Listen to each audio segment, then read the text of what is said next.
తెలంగాణలో రైతులకు 2 లక్షల రూపాయల రుణమాఫీ చేయడంతో రైతులు సంబరాలు చేసుకుంటున్నారు. రైతు డిక్లరేషన్ సభ నిర్వహించి హామీ ఇచ్చిన హనుమకొండ జిల్లాలో అన్నదాతలు వెరైటీగా సెలబ్రేషన్స్ నిర్వహించారు. గత అసెంబ్లీ ఎన్నికల్లో కీలక హామీ, రాజకీయంగా కాకరేపిన అంశం. కాంగ్రెస్ 6 గ్యారెంటీల్లోనూ ముఖ్యమైన ప్రామిస్ అదే రైతు రుణమాఫీ.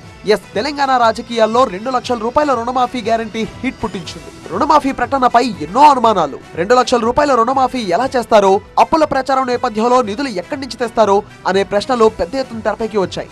ఇలాంటి పరిస్థితులన్నిటికీ కాంగ్రెస్ ప్రభుత్వం చెక్ పెట్టింది. ఎవరు ఊహించని విధంగా ఎన్నికల్లో ఇచ్చిన హామీ మేరకు 3 దశల్లో రుణమాఫీ పూర్తి చేసి సంచలనం క్రియేట్ చేసింది. జూలై మొదటి వారంలో 1 లక్ష లోపు రైతు రుణాలు, ఆ తర్వాత కొద్ది రోజులకు 1.5 లక్షల వరకు, తాజాగా ఖమ్మం జిల్లా వైరా వేదికగా 2 లక్షల రైతు రుణమాఫీ పూర్తి చేస్తుంది. దాంతో తెలంగాణ వ్యాప్తంగా రైతులు పెద్ద ఎత్తున సంబరాలు చేసుకుంటున్నారు.